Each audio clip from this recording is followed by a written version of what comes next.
In this marketing and sales series of videos we've gone through, we now come towards the end. And this is where we put it all kind of together. We get to the treatment plan presentation plus the fees that are going to be presented to the patient. Let's kind of review where we've gotten to this point. We had the whole customer journey about how we attract a patient in. So we attracted the patient.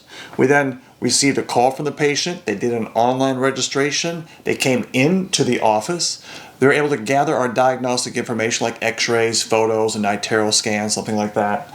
The doctor went ahead and did the exam. They probably had a hygiene visit.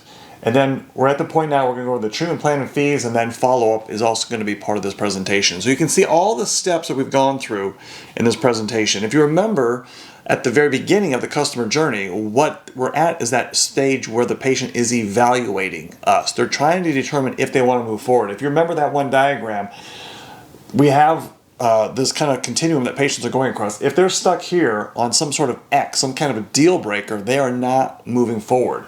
And something anywhere along the way here, in any one of these orange boxes, could be an X for them, which means they're not going to move forward.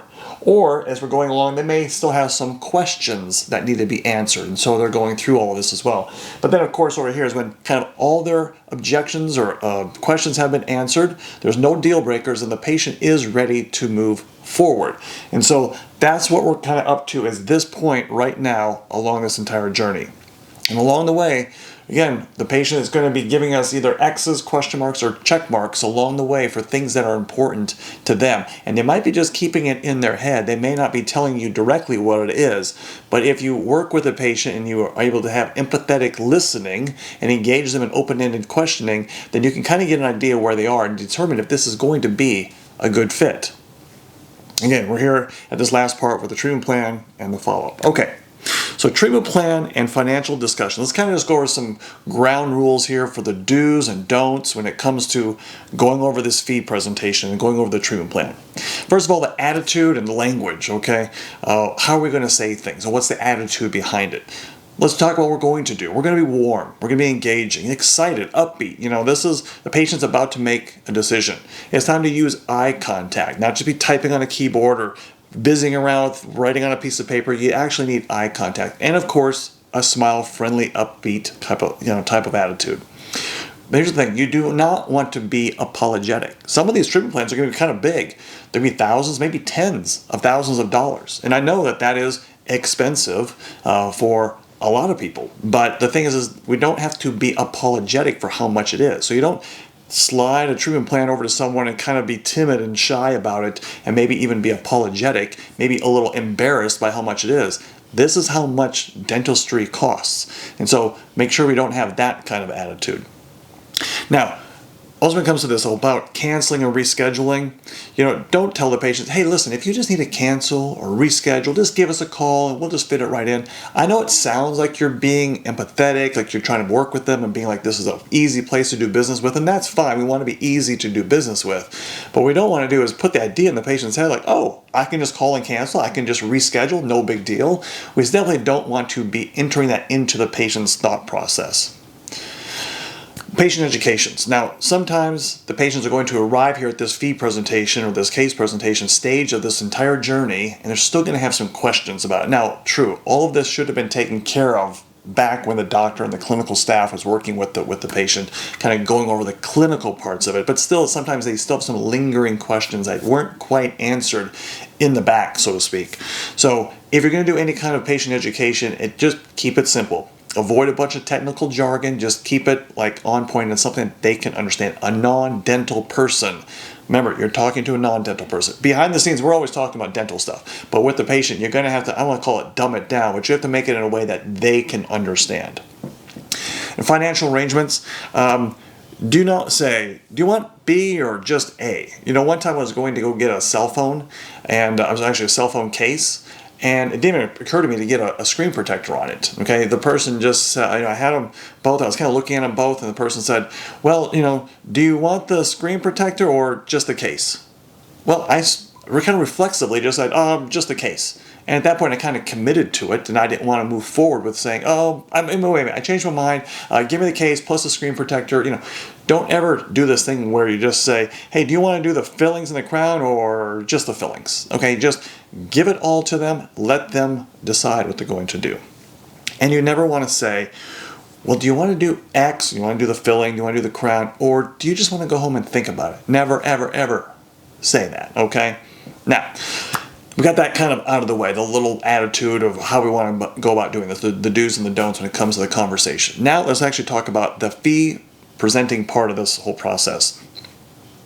First of all, when you're doing the fee, you're going to do it in a sequence, okay? Many times you're going to have what's called a UCR fee, okay? And let's assume for a moment that you are an in-network PPO provider. You're going to first show what the out-of-network or the UCR fee would be. Next, you're going to show what the PPO fee would be for that procedure. Then you're going to show the insurance amount and then the patient amount, okay? You don't just skip right to here. You start here and work your way down, because patients coming in, they have no idea how much dental work is going to be. They have an idea, they have a range of what it's going to be, but they have no anchoring point. This is like the anchoring point. They see how much it is, then they get to see how much their real out-of-pocket is going to be. Think about when you go to a store and they're having a sale. They have like the markdown price. It was like the shirt was $100. It's marked down to like $50 or something like that. You see the savings because it gives you some comparison. This is the comparison. This is the out-of-network fee, and that is what the patient's ultimately going to pay. In their mind, in a sense, it's kind of like it's on sale. Okay, so don't just jump to here. Go through the time. Spend the time. Go through the steps to go to this point. Okay.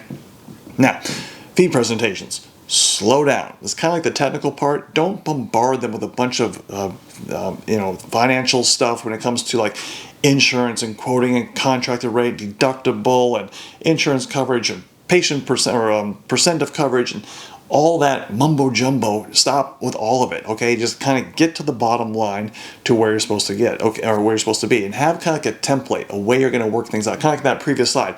You're going to go here to there. Okay, that is the template. That is the system that you're going to do every time. Don't confuse patients with a bunch of terminology when it comes to their insurance or finances that they really don't even need to know about. Patients want to know the bottom line, out-of-pocket expenses. Make it brief, simple, and that's all it's needed. You want to guide them, but just don't rush them. Okay. Now, this is decision time.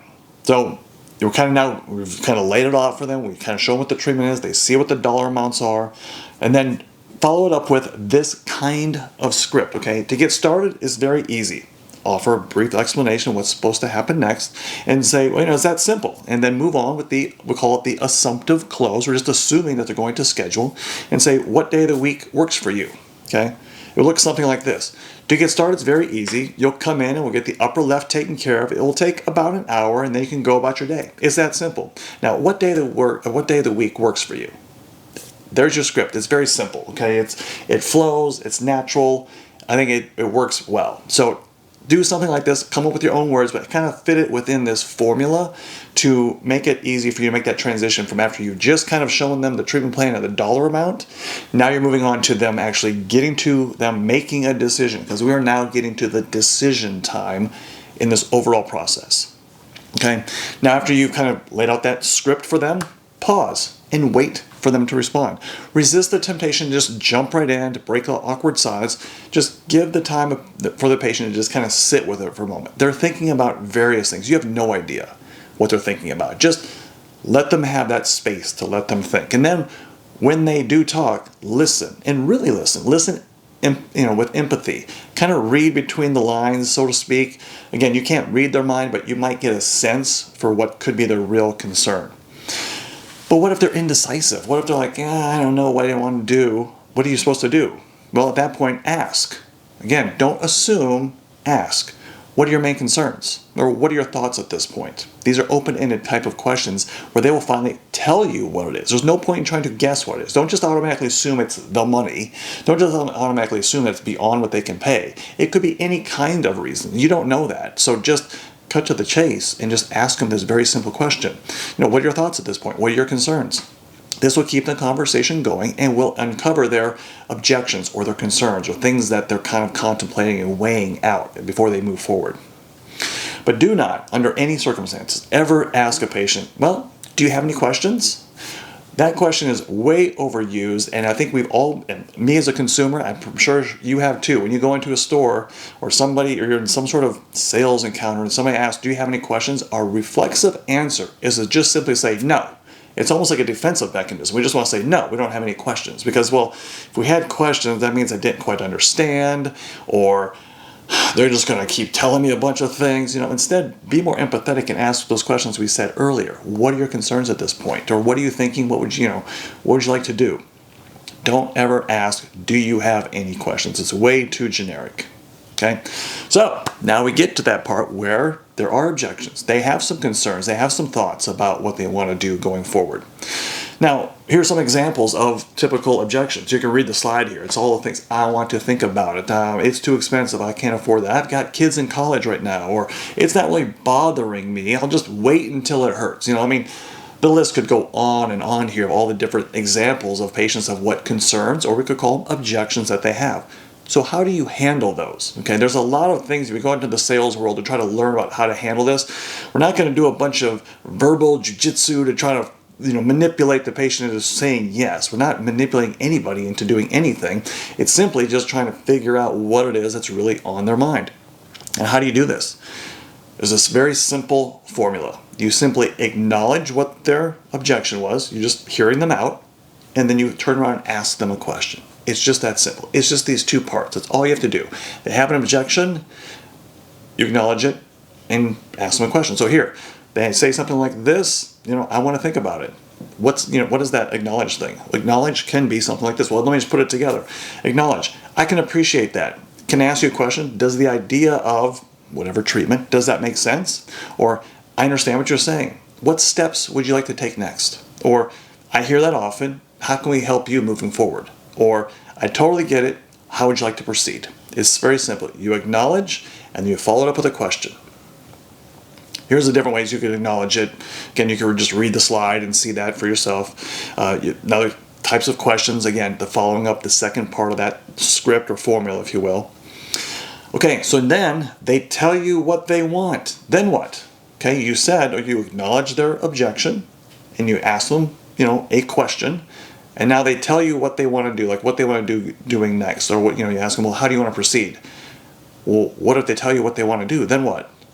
You do as they wish. It's just that simple. You just do as they wish. We're not, again, trying to say, well, they said no, and I had to try to work them towards a yes. No.